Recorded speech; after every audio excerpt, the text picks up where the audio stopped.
Welcome to Dark Horizon Creations. I'm Mike, and today we're taking a look at the Master Chief from the Halo Spartan Collection Series 1 by Wicked Cool Toys. Now, this past evening, I uploaded a discussion and review of this figure to my YouTube channel. So if you haven't watched it, please go back and watch it first. Don't forget to follow, like, and subscribe to my social media accounts on Facebook, Instagram, and YouTube. We're up to almost 260 subscribers on our YouTube channel. Thank you guys so much for the support. It means the world to me. It's always fun to meet people from around the world, from different walks of life, who share a similar passion for fantasy and science fiction. So what I want to do today is talk about repainting and weathering this figure. I personally believe, hands down, these are the best Halo figures that we've ever gotten. They're light years ahead of anything that McFarlane or Mattel ever released. I've said it many times that Jazzware got it right from the get-go. They took the master product license and ran with it. They, divided the toy line into two separate collections, the 6.5-inch scale Spartan Collection and the 4-inch scale World of Halo line for those who want figures and playsets and vehicles. The thing about the Spartan Collection is the minimalistic paint apps that are applied to the figures.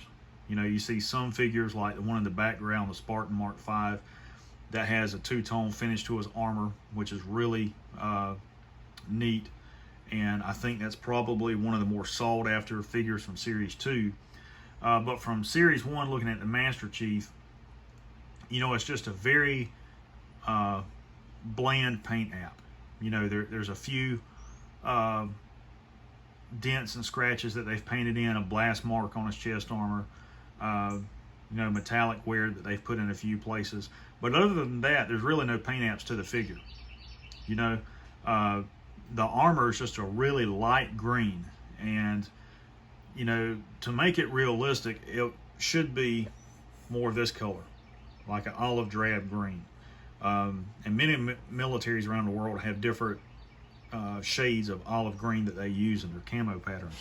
But that is more realistic color pattern for his armor, much like we saw with Halo 4 and Halo 5. So to address that, I repainted my figure last night and weathered it after I did the review. And I want to take just a few minutes and go over the paints that I use and stuff like that. Now, I exclusively use Apple Barrel and Folk Art brand craft paint. They are released by Plaid Crafts, as well as Royal Art synthetic brushes. Both can readily be found at Walmart. I think Target may carry them, but I purchased mine at Walmart. So one of the first things that I did was I decided to mix up a wash. And I used to use black when I would make a wash, particularly when I was experimenting, learning to paint and painting spaceships and things like that.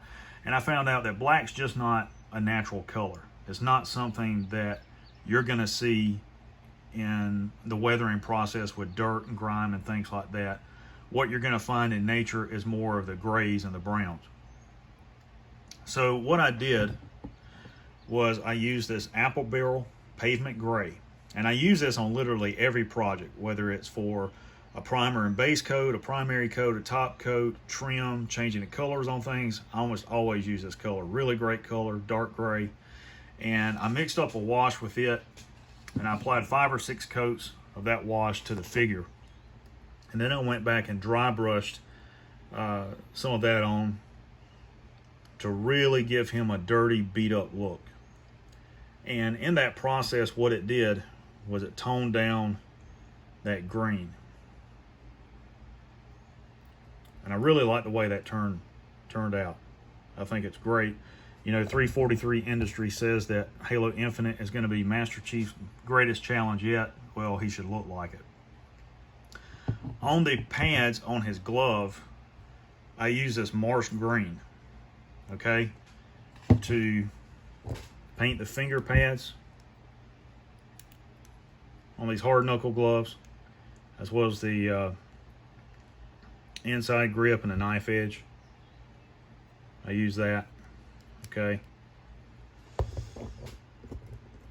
On the MA40 assault rifle, I used the same wash. And then I came back with this Folk Art Gunmetal Gray Metallic. And just tried to do some highlighted areas. You know, the ejection port, the dust cover, metallic areas here, the muzzle brake, the flashlight, stuff like that. Then for the ammo counter, I use the Folk Art Metallic Blue Sapphire to paint it. On the MK50 Sidekick, and if you don't know anything about this gun, I don't know if it's going to replace the M6 Magnum, but it is going to supplement it in the game for sure. It's a 10mm handgun versus being a 50 caliber handgun. I use that same gunmetal gray on the barrel and the barrel bushing there. Put some worn areas on the slide. And that's really all that I did to it. Now, if you guys didn't want to use the marsh green from Apple Barrel, another color you can use is an English ivy green. Okay, that's a really deep green that is closer to what you see here than that's even lighter. It's a dark green like this. That's what it looks like. And I'll open the bottle up so you guys can see it. And one Spartan that has a green almost identical to this is Jerome in Series 2.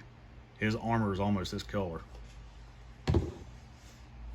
So guys, that's what I did to the Master Chief figure. You know, I didn't do anything drastic.